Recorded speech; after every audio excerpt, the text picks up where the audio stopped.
Boom. Biddly boy. Yes, yeah. Here we go. Ain't nobody down around here. You know what time it is. Get that badger in and on and over here to move back to get his greatness in. Keep them subscriptions coming in. Keep them likes coming in. Keep them comments coming in. Nobody do it how we does it. Clock watchers are in and clock watchers are over here. And the clock watchers are going to have to remain patient. We're going to have to be patient when all this comes off, because when this transfer market, when the window opens, I honestly think it's going to be absolutely popping. I think there'll be all sorts coming in, all sorts going out. We're going to discuss it a little bit in brief here. Who do you think's going out? Where do you think we need strengthening? I think really, ultimately strengthening keeper. See what happens with Firpo. Left back still needed, even if we keep Firpo. Probably need a centre back. In reality, you could go through. I could go through the whole side. Then you talk about Soufal that we spoke about. He's out of contract, potentially him at right back, not in front of Bogle, but as a bit of stability. I would try and retain as much as we can, even I know everybody bangs on about Bamford and stuff, but until we start bringing some players in, but I do believe we will. So the 49ers, my man Paraag has stepped in yet again. Where does he not step? What does he not control? He's got more investment, 120 million, 100 million in extra shares. He's asked all the shareholders, which many of them didn't comply, but the ones that did sort of injected a little bit more money, which is obviously extra money on top of all the money, the profit that we've made going up, the payments that you get for going into the Premier League, etc. Still does mean we'll have to fuck around with PSR. That it doesn't make us immune from that. It's apparently not all just going into the building of the stadium at Ellen Road, which is obviously positive news. So I do think Paraag really does know what he's doing, and we are the money bags. I want to reiterate that I want a good window, not an expensive window. I think the two things don't coincide necessarily. We could go out and spend a more money than God's got and still finish 20th in the league. I would like to get some real competitive, strong-minded lads that want to be here. Even if they're, there's a lot of at the moment we're getting linked with a lot of people that are out of contract, which we will discuss in a minute.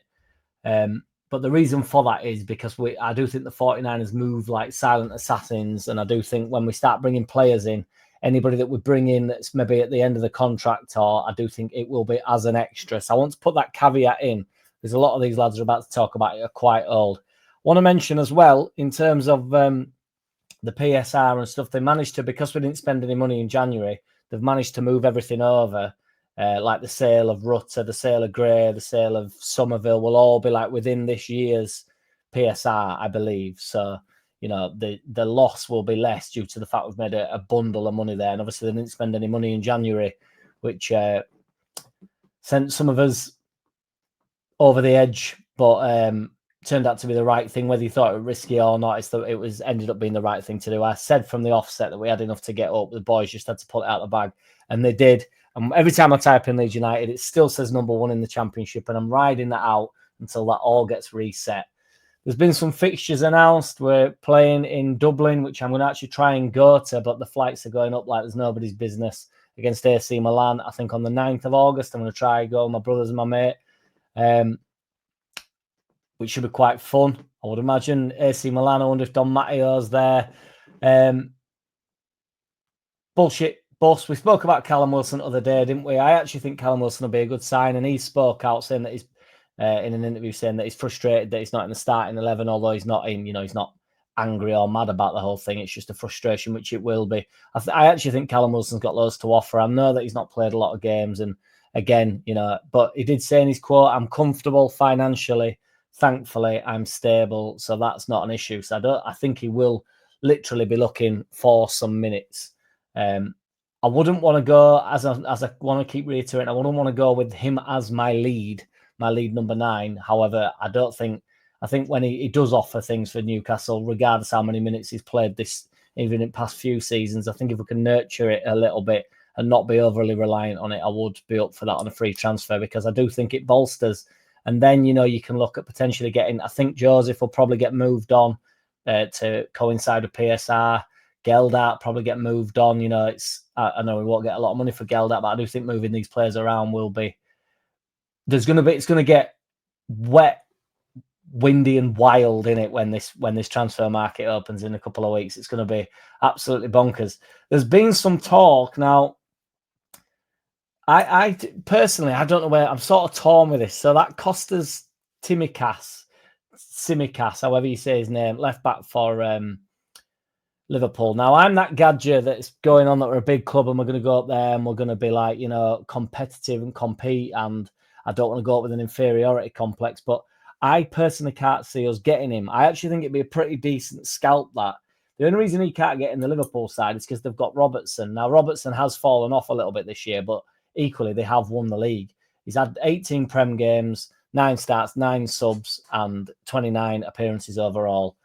I think Liverpool will probably be looking for a replacement for both this season. Not that this is a Liverpool channel, but I think they was looking to get Robertson out of there. But ultimately, if they're winning the league and Tsimikas, how can you go from, for instance, everybody wanting Kelleher for playing less games than Tsimikas this year, and everybody saying that Kelleher's worth 40 million and he's the second best goalkeeper directly behind Trafford, but then not, and then think we can pull the scalp of Tsimikas. Now, I think we can get Kelleher if we pay 40 million, but I think Tsimikas will have a fair few options. I'd be well up for it. Do not get me wrong. It's a proper solid start, that, but I'm reluctant to think we can get anybody that's played 29 times this season for the winners of the league. I think if we can do that, I think that cements us as a team that are, as strong as teams have been like this year, as Fulham's, Bournemouth's, Brighton's, them type of 10th, solid 10th in the league teams.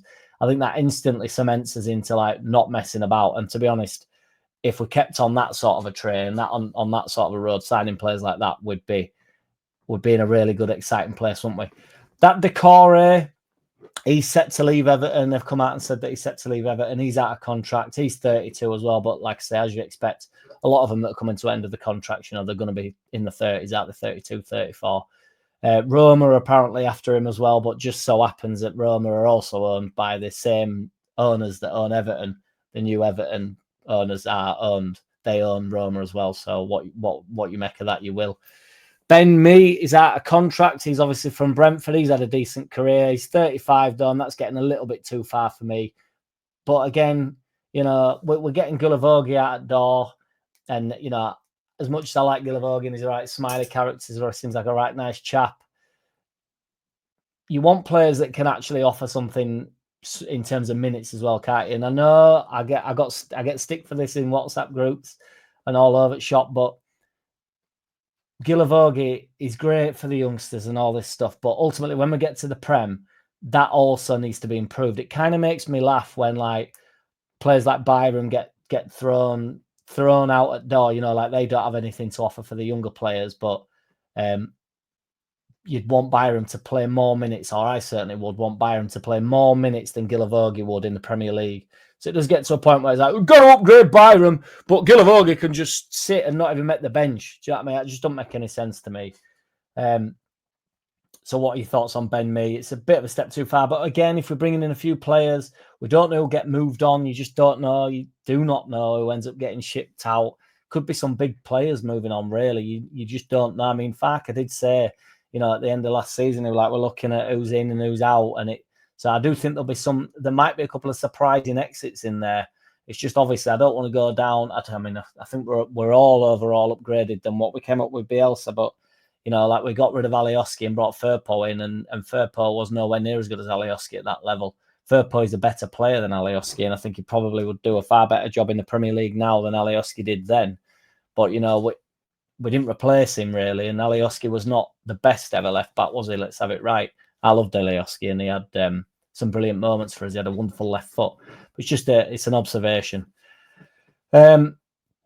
Marseille have apparently not taken Solomon. There was some talks that Marseille wanted Solomon. I don't know whether all this just gets drummed up into a little bit of nonsense, but apparently that's on political reasons, which is a madness to me. But, I suppose clubs act however they want to act. I don't want to get down the politics front. It's none of my business, is it? None of our beeswax. We're just there to that transfer season ticket thing opens, transfer market opens, and then it will be wet, wild and windy, or wet, windy and wild. Nobody do it how he does it. Like, subscribe. We're trying to get to 5,000 before the start of the Premier League, baby. we're on for it. I might do a watch along for Scum versus Tottenham tomorrow. And I'm definitely going live for the underlap. I hopefully have a guest on as normal on Thursdays. Take it easy, everybody. Cheers for sticking with me. Peace.